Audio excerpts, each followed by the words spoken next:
gracias a los corazones de Jesús y de María, tenemos una nueva oportunidad de estar junto a ti.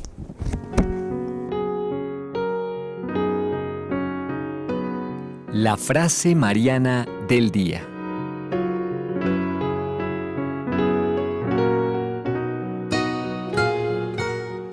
Y vamos a detallar cuáles son las características de la verdadera devoción.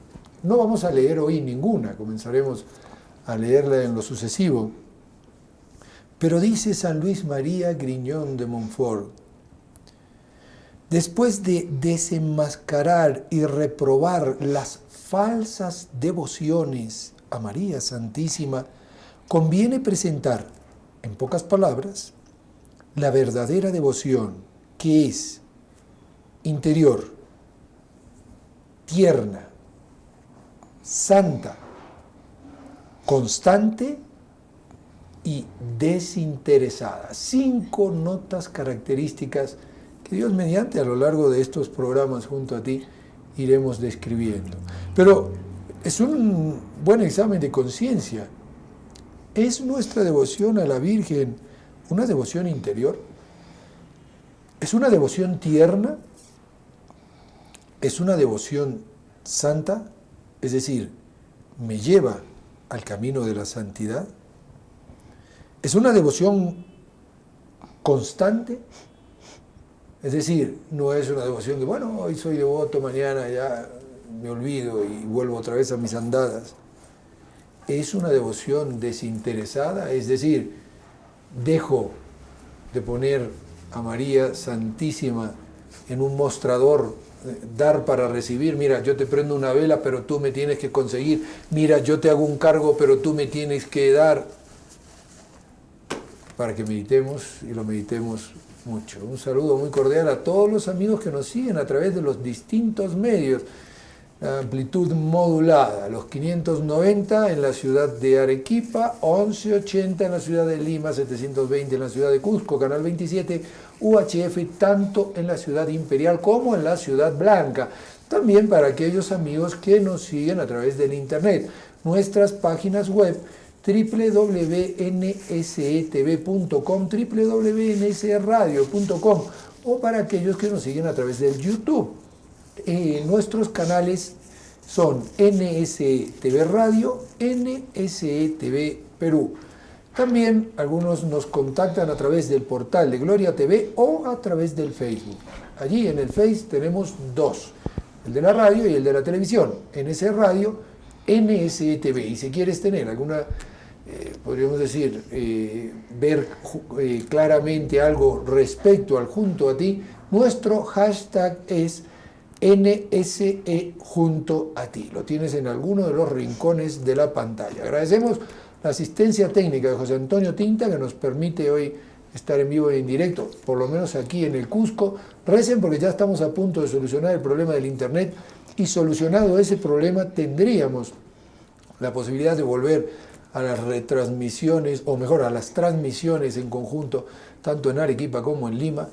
Y hoy en este espacio de trabajo estaremos acompañándoles, o estaremos junto a ustedes, la hermana Eulalia da Silva y quien les habla, Randy Brunello. Hermana, bienvenida a los jueves de discordia, perdón, digo de viernes de discordia, viernes de piedras de escándalo. Así es. Sí. Muy buenos días a todos y gracias por tenerme en el programa. Mire, bueno, usted ha estado ligada a nuestro testimonio de autores católicos. Tengo en mis manos un libro editado justamente por testimonio de autores católicos. Está escrito por Hipólito Gil Balbás, y es el Rafael Profundo y las claves de su espiritualidad. Mire, tiene hasta la etiqueta del sello, yo sé que no, del precio, sé que no la van a ver, pero es un libro que nos muestra a un San Rafael Arnaiz, tal vez un tanto distinto de muchos otros escritos, pero es un bello análisis. Hipólito es un historiador académico sumamente prestigioso, ha puesto todo su empeño en presentar ese aspecto del hermano Rafael, pues es de suma importancia en él, hasta ahora ha sido olvidado. Es decir, es un distinto enfoque, un nuevo enfoque del hermano Rafael. Un hermano Rafael que fue patrono de la Jornada Mundial de la Juventud en Madrid, sí, así es. La de 2011, creo que 2011, fue, ¿no? 2011. Sí. Un San Rafael Arnaiz que ha sido un monje joven. Ustedes lo ven en la foto, murió jovencito, murió de diabetes, una diabetes que lo ha ido consumiendo poco a poco, pero con una vida que uno queda asombrado, que en tan poco tiempo, son las cosas de Dios, evidentemente, ¿no? Claro. Haya conseguido tanto, iba a decir. Sí, porque incluso él era estudiante de arquitectura en la Universidad de Madrid, y claro, él descubre a Dios a través de un tío suyo.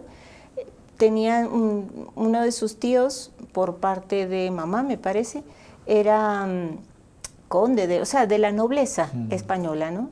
Y tenían pues fincas y esto, y este tío pues conocía al convento de los trapenses y era muy amigo del abad y del padre, el que era el padre maestro de novicios. Y a través de ese tío de San Rafael María, ahora es San Rafael, él conoce esa trapa y queda prendado de esa vida espiritual que él ansiaba. La trapa de San Isidro de Dueñas, que fue donde falleció.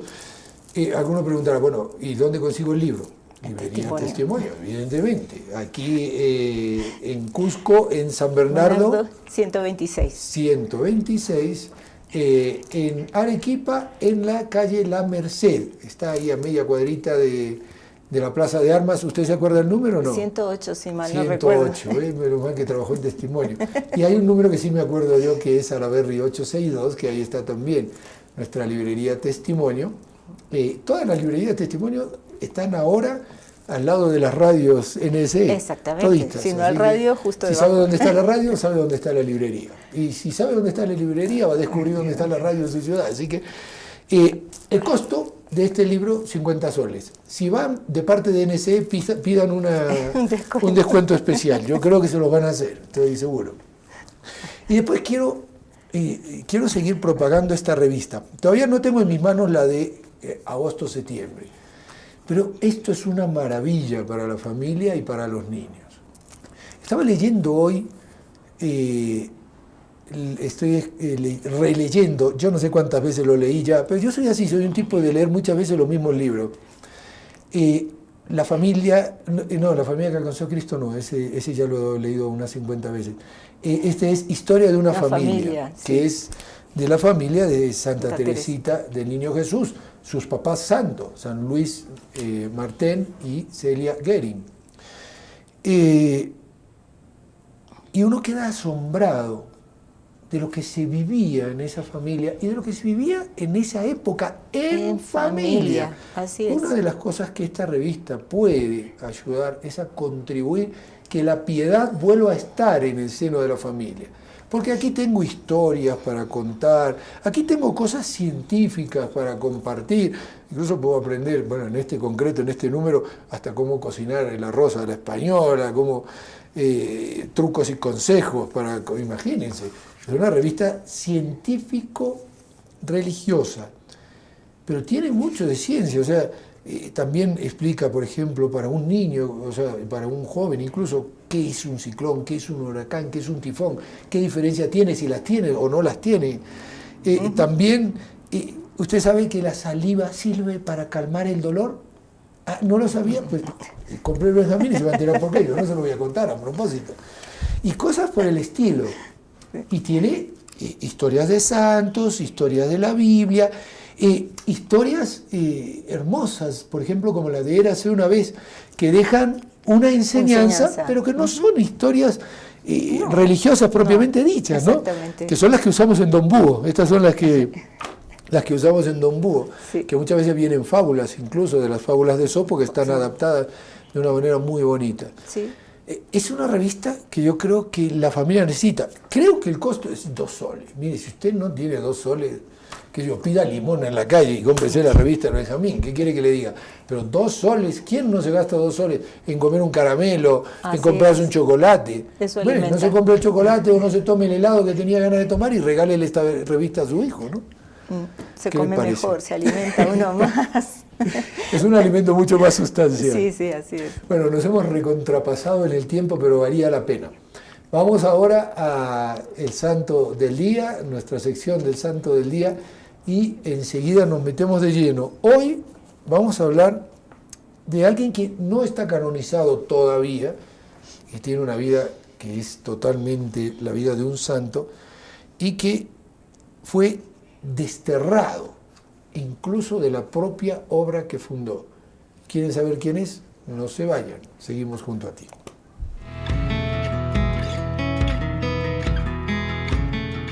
Estimados amigos, un cordial saludo. Hoy es 14 de septiembre y la Santa Madre Iglesia nos recuerda la exaltación de la Santa Cruz. La fiesta del triunfo de la Santa Cruz se hace en recuerdo de la recuperación de la Santa Cruz, obtenida en el año 614 por el emperador Heraclio, quien la logró rescatar de los persas que se la habían robado de Jerusalén.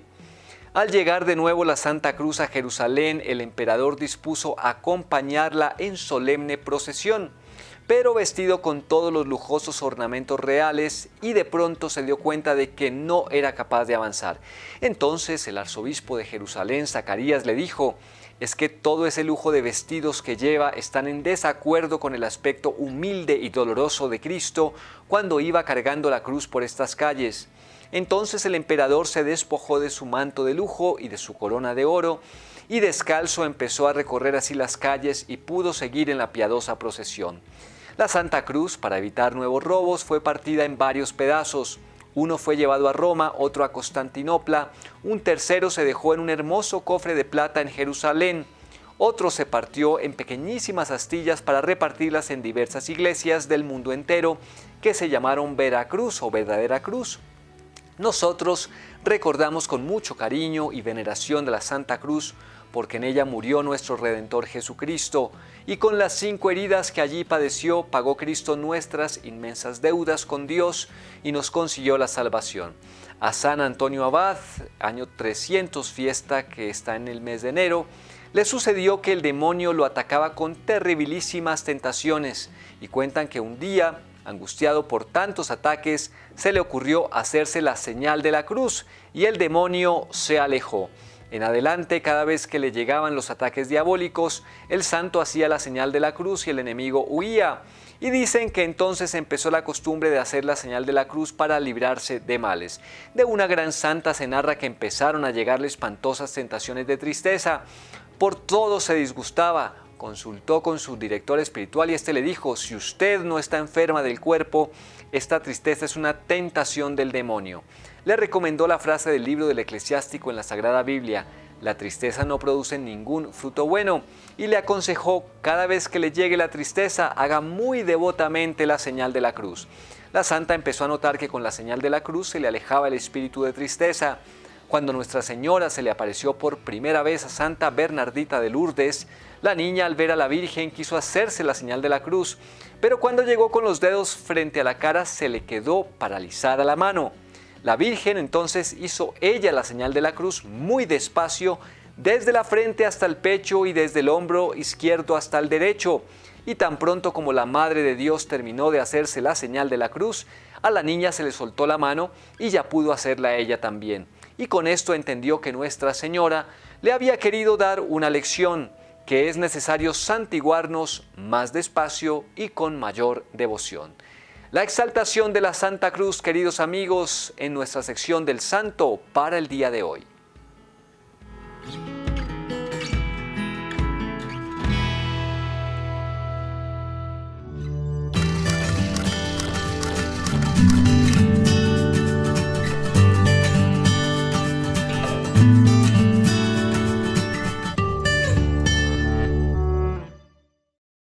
Muy bien, y nos vamos ahora de lleno. Seguimos con este libro. Es un libro que enseña mucho, a mí me gusta. Además de que José Miguel Cejas tiene una literatura agradable, una forma literaria agradable, pero al margen de eso uno aprende mucho con estos libros, porque aprende, primero, que la Iglesia, como decíamos la otra vez, está formada de hombres, que los santos no son marcianos. No. Y que eso es una cosa también, porque a veces creemos que los santos son figuras de escayola, y para poder ser santo tengo que estar todo el día así, esperando a que me tomen la foto para que me pongan en el altar. No, el santo es un ser humano. Y me gustó mucho una cosa que leí hoy en el libro justamente de Historia de una familia. Al papá de Teresita, a San Luis Martín, le gustaba hacer estos muñequitos que uno les golpea, se caen y se vuelven a levantar solo. Sí. Y dice, les decía a sus hijas, él de todo sacaba enseñanza, pero enseñanza hacia la fe. Claro. Decía, así son los santos. El santo de repente recibe un impacto y tiene una caída, pero esa caída inmediatamente le impulsa a levantarse. Así es. Y esos son los santos. Los santos son seres humanos, son seres de carne y hueso como usted, como yo, han tenido que luchar. Y no es que se hicieron santos porque se forjaron ellos, no, la santidad viene de Dios, eso es evidente. Pero contribuir a la gracia es parte también de esa santidad. Y hoy vamos a tocar un tema duro, el padre Kentenich, un sacerdote que, vamos, para muchos que somos devotos de él, ha muerto en olor de santidad. Esas cosas que el Señor tiene todavía no ha sido canonizado, y uno son de esos santos que se preguntan. Es lo mismo que me pasaba a mí con el beato Pedro Fabro, ¿no? Un hombre que murió tan heroicamente, y uno decía, ¿y por qué todavía es beato? ¿Qué pasa? Pues hasta que vino el Papa Francisco y dijo, miren, sí, este santo, y se acabó la historia. Sí. Y me estaba enterando, fíjese qué curioso, porque estoy preparando la vida de algunos santos, y Santa Hidelgarda, que la vamos a festejar el lunes que viene, Dios mediante, estaba en el martirologio romano. Todo el mundo hablaba de Santa Hidelgarda y no estaba canonizada. Tuvo que regularizar su situación el Papa Benedicto XVI para poder proclamar la doctora de la Iglesia. Claro. Sí, es que estas cosas pasan porque precisamente en todo lo que es las causas de canonización y beatificación se estudia mucho, y más si son santos que ya llevan siglos, se estudia mucho cómo era su comportamiento pues en ese entorno donde vivió. Y el caso del que vamos a hablar ahora, el padre Kentenich, la causa 5, la de canonización en 1975. ¿Y por qué? Pues como tiene escritos, y lo que vamos a ver ahora es un punto donde se dijo y se desdijo y tantas cosas alrededor de la obra de este santo padrecito, pues le deja, o sea, la Iglesia hasta que no lo tiene todo claro y todo eso no lo va a canonizar porque es un modelo, ¿no? Lo mismo que piensa uno, por ejemplo, de su santidad Pío XII, o sea, claro. Porque también hay que tener en cuenta, hay presiones muchas veces que dicen no. Hay que esperar, espere, claro. Porque quien dice que Pío XII no es una persona canonizable. Claro. O sea, si ya se hablaba de su santidad, digamos, en el mismo instante de la muerte, ¿no? Así es. Y sin embargo, bueno, pues esas cosas que permite el Señor y que la Iglesia, con esa prudencia que nos caracteriza, porque Iglesia somos todos, así que tenemos que hacer propio a esta situación, y es mejor también, porque uno dice, bueno, esto me lleva a mí a poder creer que cuando el Santo Padre, hablando es cátedra, dice, este es santo, es que lo mire, es. Aquí no hay duda, o sea, aquí ya uno se queda tranquilo, ¿no? Y lo mismo hemos visto en programas anteriores, donde incluso, por ejemplo, la Santa Micaela, que vimos en el programa pasado, ella, su causa estuvo muy discutida por justamente todas las maledicencias que tuvo y toda la contradicción, porque una cosa es que un santo sea perseguido, pero muchas veces tanta contradicción como tuvo, pues causa sospechas, entonces hay que mirar un poco cómo ha sido la vida, lo que ha escrito, lo que ha dicho, cómo se ha comportado, etcétera, etcétera. Vamos al padre Kentenich. Justamente, fíjense que su causa de canonización, como dijo la hermana, se introduce el 10 de febrero de 1975. Es decir, lo tenemos a la vuelta de la esquina, por lo menos aquellos que ya tenemos unos cuantos años. Yo me acuerdo del 75, porque fue el año que me hicieron un regalo muy especial. Yo siempre quise tener una pelota de cuero y en el 75, cuando cumplí los 10 años, me regalaron una pelota de cuero. Así que ya pueden sacar los años que tengo. Y fíjense que tuvo que sufrir contradicción ¿de quién? De buenos. Es lo que pasa, es lo que pasa. La hermana nos va a ir contando un poquitito cómo fue la historia. Incluso esa contradicción de buenos vino de la jerarquía eclesiástica. Tremendo, eso que es más dolor todavía. Más ¿no? dolor todavía. Entonces, porque si vimos a Santa Micaela en la vez pasada, pues tenía todo el clero en contra, pero es que él tenía la jerarquía, o sea, obispos, Santa Sede, etcétera, etcétera. Pues el padre Kentenich, él fue fundador, él pertenecía a la congregación de los palotinos, un padre palotino, ¿no? Y él, en su trayectoria, en su obrar dentro de su congregación, pues fundó la obra de Schoenstatt.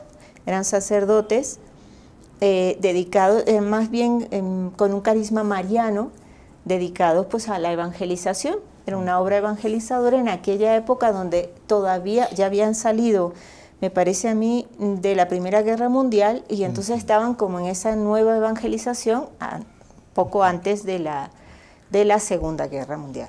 Entonces el padre funda esta obra, él la funda en 1914. Plena guerra, sí, imagínense. En plena guerra, precisamente por la situación que estaba, ¿no? en la Europa de aquel entonces. Entonces él, y más tarde luego funda el Instituto de las Hermanas de María, que también forman parte de la obra, es una rama de la obra de Schoenstatt, ¿no? Y tenía también algunos voluntarios, colaboradores y esto en esa obra. En la Segunda Guerra Mundial a él lo apresan, ¿no? Lo meten preso y pasó, según lo que cuenta la historia, 4 años en un campo de concentración nazi. Padeció muchísimo, a él lo aislaban, luego lo pusieron en un barracón donde habían varios sacerdotes, y ahí se dedicó él a mantener pues el ánimo en alto, ¿no? de todos esos presos del campo de concentración. Él después, después que termina la guerra, él sale del campo de concentración vivo, medio vivo. Medio vivo. Y entonces la obra que él empieza a hacer, o que ya está haciéndose, pues cobra vitalidad. Y eso empieza a molestar a algunos, ¿ya? Como suele suceder. Entonces, algunos criticaban que por qué la obra era del padre Kentenich y no pertenecía a la congregación de los palotinos. Y entonces, pues eso les traía un poco de alguna celotipia, ¿no? Algunos reconocían que con Schoenstatt, o sea, algunos se daban cuenta, ¿no? Había partido de una enorme ola de conciencia de misión apostólica, que era lo que ellos hacían, y de profunda devoción mariana. Y entonces les parecía que la dependencia del movimiento directamente con el padre excedía toda medida, que eso tenía que pertenecer, o sea, esa segunda obra tenía que pertenecer a la congregación del padre y no al padre Kentenich. Entonces, claro, porque también surgió la calumnia de que ellos estaban en contra de la Santa Sede, estos padres. ¿Y todo por qué? Porque ellos seguían una, digamos, ortodoxia, o sea, seguían en una rectitud en cuanto a la evangelización. Y fíjense que lo que dije antes, ¿no? Ellos se daban cuenta que sí tenían una conciencia verdaderamente apostólica, pero el pero ese era el que traía todas las consecuencias posteriores. Y fíjense que es un pero que muchas veces se repite en la historia de la Iglesia, y que uno se pregunta, ¿y por qué Dios lo permite?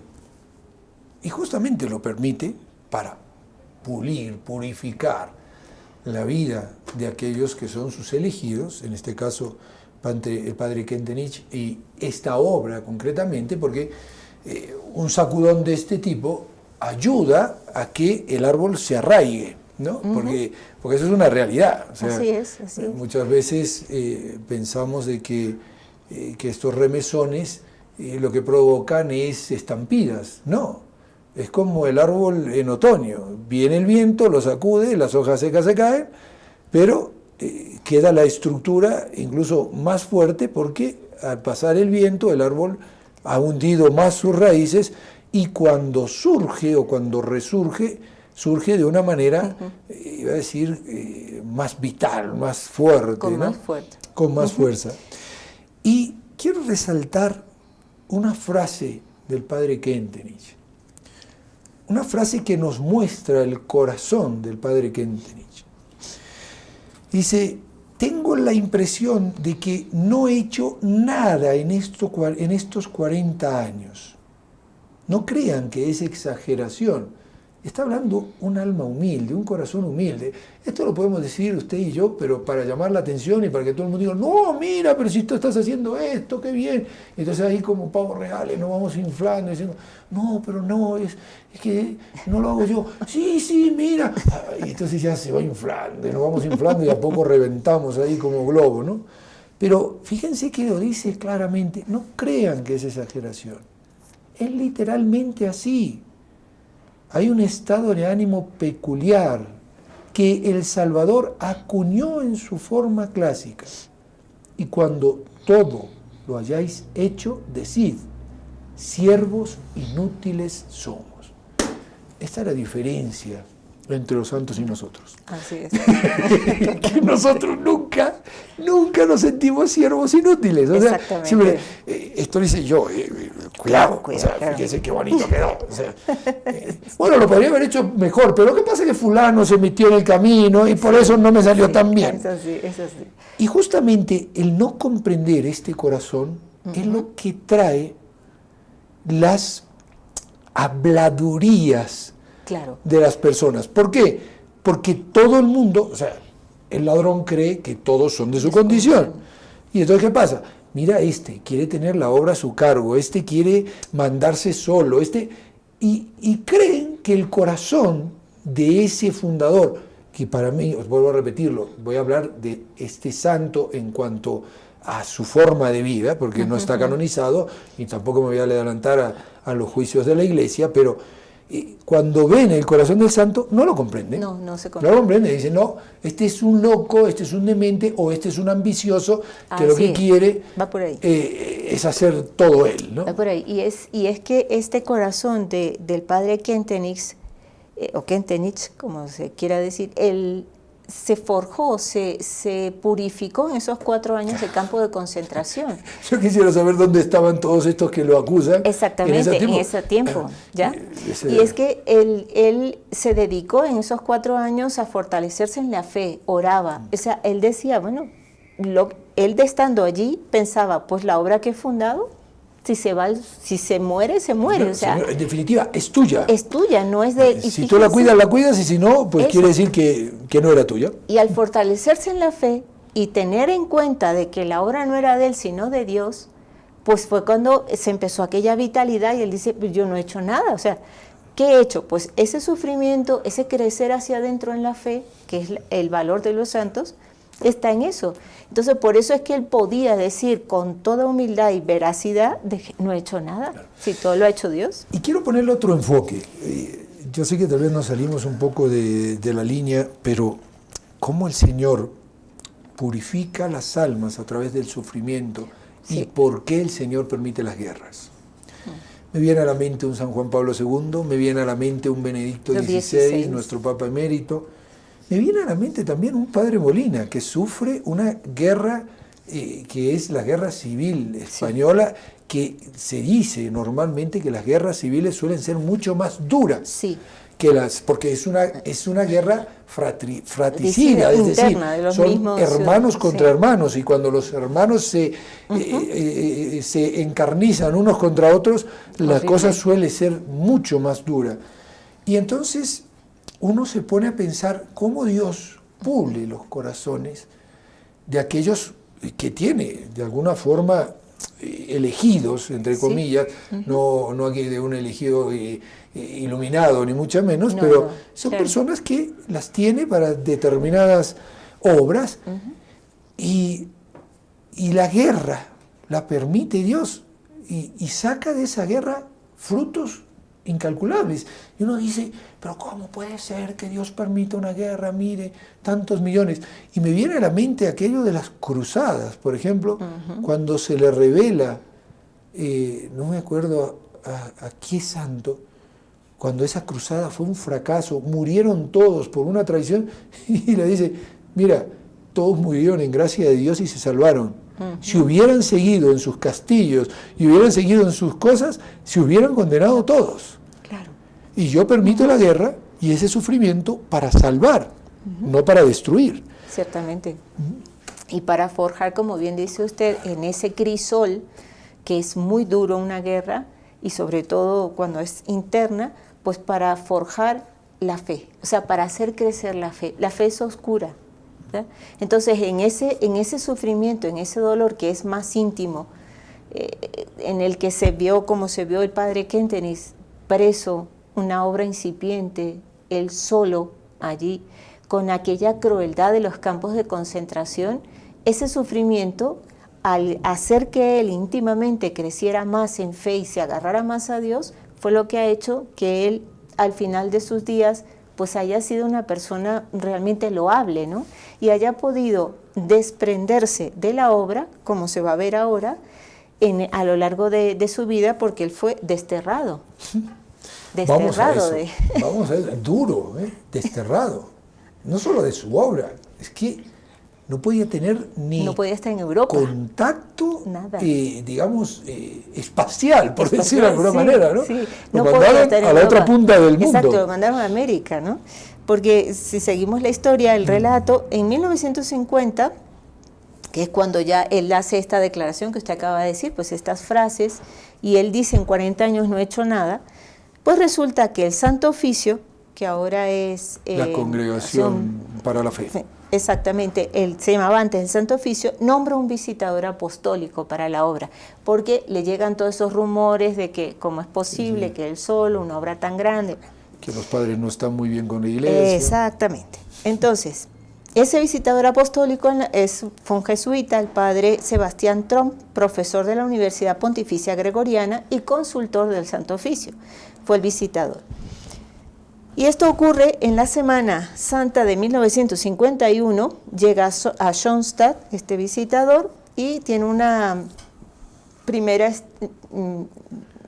como estancia allí en Schoenstatt, y tiene un encuentro, una entrevista con el padre Kentenich, ¿ya?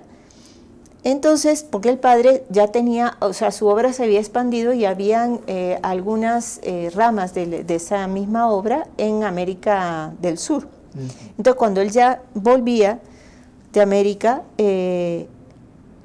se detiene en Roma y, o sea, porque él no estaba en Schoenstatt cuando va el visitador. Entonces, el visitador se encuentra con él allí en Roma, porque tuvo una breve estancia, vio todo. Y el visitador le dice, mire, para calmar la situación que hay, usted tiene, yo le sugiero esta opción, o sea, le proponemos que usted se salga de su obra, se desentienda de la obra, renuncie a ella, y así se calmarán muchas cosas, ¿ya? Y si no, pues lo que decida la Santa Sede va a ser que quizá no pueda usted tener contacto más con su obra. Y el padre Kentenich lo aceptó todo. ¿Y qué hizo? Pues se puso en oración, consultó con todo su consejo, reflexionó e hizo mucha oración. Y cuando ya lo pensó bien, decide y le dice a Roma, al Santo Oficio, que no deja su obra. Bueno. Alguno diría aquí, desobediente, ¿no? Porque dice, este es el consejo que le doy. Usted, tal vez lo mejor sea que se separe de su obra. Y él ante la oración y la consulta, Exactamente. dice, claro, no. mire, señor visitador, ese consejo yo creo que no puedo recibirlo. Lo veo ante el Señor y dejo a Dios que solucione este problema. Porque la sugerencia que le da el visitador es que voluntariamente se separe. Y él ve que dado por fidelidad a la obra que Dios le ha inspirado en esa evangelización, en todo lo que estaba haciendo, él veía que si él se salía, pues no era, por fidelidad a la obra, no era conveniente. Entonces le dicen que no. Pues esto ocurrió en Semana Santa. Pues el 31 de julio, en ese año, llega el decreto de que le deponen del cargo de director de las hermanas. Y entonces, bueno, él lo acepta y le escribe a las hermanas: declaremos de boca y corazón que nos sometemos a las órdenes de toda autoridad legítima. Eso le escribe él a sus hijas en su obra. Entonces, bueno, son una carta muy bonita y al final dice: no faltará la retribución del Señor, con un saludo cordial y bendición sacerdotal, y se separa de esa parte de su obra. Y el 30 de septiembre, esto fue el 31 de julio, 2 meses después, llega otro decreto que le prohibía la estancia en Schoenstatt, o sea, en ese pueblo donde está, ¿no? Bueno, y resulta que él se va en octubre, al mes siguiente, se va a Suiza. Y en diciembre le llega otro decreto de que tiene que abandonar Europa, no puede estar en Europa. Y le depone de su cargo, o sea, esto viene todo desde el visitador, ¿no? Lo depone del cargo de la rama sacerdotal y de la otra de colaboradores laicos que tenía de ahí, de Schoenstatt. Y entonces se le asigna un domicilio, y es que los padres palotinos tienen en Milwaukee, en América del Norte, en Estados Unidos, tienen una casa, una residencia, y ahí va a ir a parar el padre Kentenich. Y esto sucede en enero de 1952. Es decir, en cosa de un año le prohíben estar con sus monjitas, le prohíben ser el director de sus sacerdotes, le dicen que no puede estar en Schoenstatt, luego le dicen que no puede estar en Europa y luego le dicen que no puede contactar con nadie, tiene que irse a vivir a Estados Unidos, Milwaukee. Y el padre va y lo acepta perfectamente. Entonces,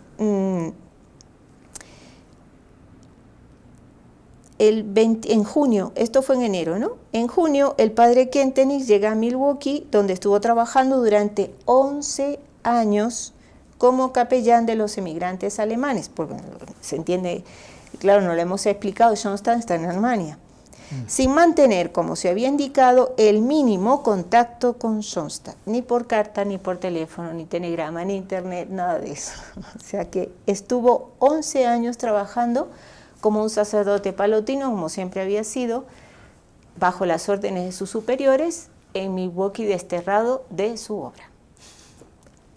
Y él, o sea, puso en manos de Dios toda la trayectoria de los padres palotinos, de todo lo que había dejado. ¿Qué sucederá? Hagamos una breve pausa. Les invito a que hagamos una pausa, meditemos en esta nueva figura que aparece en Piedras de Escándalo, y enseguida por lo menos intentaremos ver, porque todavía nos queda bastante, tal vez tengamos que pasar a un fascículo más, un programa más, y no se enterarán cómo termina la historia del padre Kentenich. Pero no se vayan, estamos junto a ti.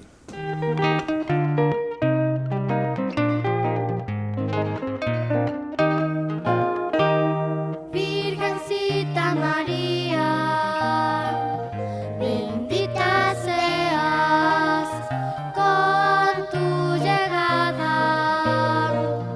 Dios se recrea, 5 estrellas tu nombre, Niña María.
bien, y hay que ver algunas notas, porque es importante esto. Fíjense cómo enfoca primero José Miguel Cejas, que es muy interesante cómo lo relata. La consecuencia general de las circunstancias fue la separación de su obra, que no se limitó solamente a un simple traslado, sino que en realidad implicaba un destierro. Hay que decirlo claro, fue lo que pasó. Y no solo eso, esta separación, como era de temer, arrojó oscuras y espesas sombras sobre la persona del padre Kentenich y sobre la obra que había fundado. Lógico. Es lógico. Porque algo tiene que haber. Claro. Mire, si al padre lo han quitado, algo habrá. La obra de Johnston sigue haciendo muchísimo bien en el mundo. Es un y aunque el centro padre Kentenich no esté canonizado, como digo, es una persona que ha muerto con un olor de santidad heroica. O sea, no cualquier tipo de santidad. No, ¿no? Murió trabajando, digamos, y así fue. Pero es curioso porque esto que usted acaba de decir, sucedía que en el Santo Oficio en aquella época, pues, hizo énfasis diciendo que lo que se había hecho con el padre Kentenich y la obra de Schoenstatt no era una condena, sino una medida administrativa. Exactamente, pero igual. O sea, es lo que usted dice, ¿no? Si esto se lo hicieron al padre, algo hay detrás. Entonces ya empieza a caer no solo sobre la persona del padre Kentenich la duda, la sospecha, el pensar las mil y unas, las susceptibilidades, ¿no? Ya no es solo eso, sino que la obra queda en entredicho. Entonces, ¿estos serán verdad? ¿Estarán con la iglesia? ¿No están con la iglesia? Un centro mariano precioso, y realmente uno dice, bueno, ¿aquí qué ha pasado? Y eso es lo que sucedió en esa época con la obra, ¿no? Y esos oratorios con el Santísimo y la imagen de la Virgen, que a quienes ellos llaman justamente la Madre. La Madre, sí. Que uno queda impresionado, pequeños, pero continuamente con adoradores, Sí.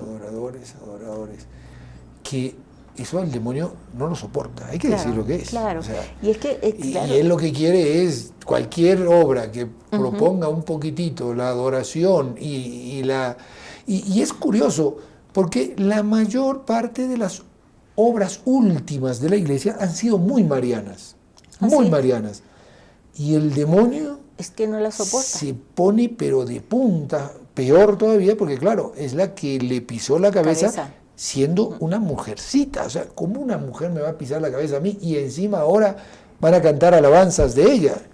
Eso el diablo no lo soporta, ciertamente.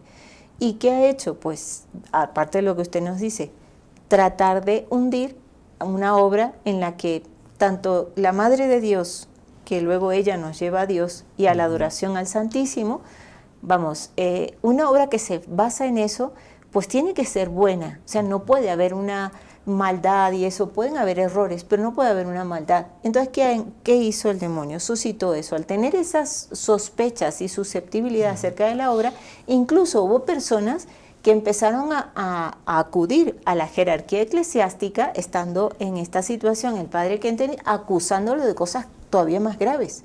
O sea, como para iniciar un proceso donde todos se estuvieran marañando y ensuciando, entre comillas, ¿no? Pero así era.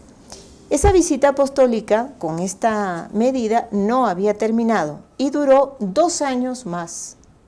Y muchos pensaron que sería el final de la obra de Schoenstatt. ¿Ya? Escribía un autor que sabemos de fuentes bien informadas que el decreto de disolución de la fundación del padre Kentenich estaba a punto en el escritorio de Pío XII para ser firmada. Sin embargo, el Papa no la firmó. Por el contrario, en el verano de 1953 ordenó que se diera por terminada la visita apostólica. Tuvo que partir del Santo Padre porque ellos seguían y seguían revisando y seguían revisando. Además, el Santo Oficio dio el 3 de agosto el nil obstat, o sea, el la Sí, la aprobación, aprobación. ¿ya? De un estatuto, o sea, al estatuto general que se había elaborado entre tanto y que venía a ser una especie de ley fundamental para toda la obra. O sea, los hijos del padre Kentenich se dedicaron a elaborar el estatuto general para por lo menos esa obra estar aprobada. Porque estaban como solos, ni pertenecían a los padres palotinos, ni tenían a su fundador con ellos para seguir adelante. Mientras tanto, mientras esto le pasaba al padre Kentenich en 11 años, pues en 1953, en un año de diferencia desde que el padre llega a Estados Unidos, ellos preparan ese estatuto y el Santo Oficio dice que sí, está aprobado. Luego, por eso el Santo Padre, que esperemos llegue a santo también, Pío XII, dice: se acaba la visita y se aprueban esos estatutos. Eso le da un pequeño empuje a la obra, ¿no? El fundador, aquí hay un punto que es una nota que hace el autor José Miguel Cejas, donde el fundador no estaba tan de acuerdo con que los estatutos tuvieran tantas precisiones jurídicas, ¿ya? Porque él lo quería más simple, tipo así San Francisco de Asís cuando hizo sus constituciones, ¿no? Pero, aunque fuera así, él lo que quería es que, aunque hubieran minuciosidades jurídicas, hubiera también elementos espirituales básicos. Y como eso se los respetaron, el Santo Padre, entonces el padre Kentenich dijo: pues venga, acepto lo que hayan puesto. ¿Y qué pasó después? Nos vamos a tener que enterar el viernes que viene, porque ya se nos fue el tiempo. El tiempo, ese sí que por más que uno le ponga visitador o lo que quiera, siempre se sale con la suya, no hay forma. Pues bien, vamos a encomendar, tenemos reporte de sintonía de nuestra fiel oyente Claide Chaparro, que pide por los bebés en peligro de ser abortados, por la santidad de los sacerdotes, por las almas del purgatorio, por los enfermos de oncología, por la paz de Siria, los inmigrantes, la conversión de su familia y por el matrimonio de sus hijos, por el equipo de NSE y por la paz del mundo. La respuesta de doña Claide. Doña Claide, de verdad que se me ha olvidado contestarla hoy, ya tengo su respuesta. Pero como es un poco larga, le propongo lo siguiente: el día lunes vamos a versar principalmente nuestro programa sobre su respuesta. ¿Es pecado fumar o no es pecado fumar? La vamos a dejar todo un programa para responderle, doña Claide. Imagínese la importancia que tiene para nosotros esta respuesta, que ya la tengo bien fundamentada y quiero acercársela no solamente a ustedes, sino que todos nos aprovechemos de esa sana costumbre que tiene nuestra amiga Claide Chaparro de preguntar. Nunca deje de preguntar, doña Claide, porque así también nos pone a nosotros en actividad. Pero es muy lindo todo lo que se puede devenir de esa sola pregunta, porque sí, es muy fácil decir, no es pecado, o sí es pecado, pero ¿qué pasa o qué no pasa? Nos lo vamos a enterar el día lunes. Así que, doña Claide, no falle para que el lunes podamos enterarnos si es o no es pecado fumar. Ahora ponemos todas estas intenciones y también las intenciones de todos ustedes que nos están siguiendo a través de este programa y le decimos a nuestra Madre. María, Madre mía, por el poder que te concedió el Padre, líbranos de caer en pecado. Dios te salve María, llena eres de gracia, el Señor es contigo. Bendita tú eres entre todas las mujeres y bendito es el fruto de tu vientre, Jesús. Santa María, Madre de Dios, ruega por nosotros pecadores, ahora y en la hora de nuestra muerte. Amén. María, Madre mía, por la sabiduría que te concedió el Hijo, líbranos de caer en pecado. Dios te salve María, llena eres de gracia, el Señor es contigo. Bendita tú eres entre todas las mujeres y bendito es el fruto de tu vientre, Jesús. Santa María, Madre de Dios, ruega por nosotros pecadores, ahora y en la hora de nuestra muerte. Amén. María, Madre mía, por el amor que te concedió el Espíritu Santo, líbranos de caer en pecado. Dios te salve María, llena eres de gracia, el Señor es contigo. Bendita tú eres entre todas las mujeres, y bendito es el fruto de tu vientre, Jesús. Santa María, Madre de Dios, ruega por nosotros pecadores, ahora y en la hora de nuestra muerte. Amén. Ave María Purísima. Sin pecado concebida. Hermana, gracias por habernos acompañado. A ustedes por invitarme a este programa. También le damos las gracias nuevamente a José Antonio y a todos ustedes que han estado junto a este programa. En el fondo, recordarles, son los corazones de Jesús y de María que siempre quieren estar junto a ti.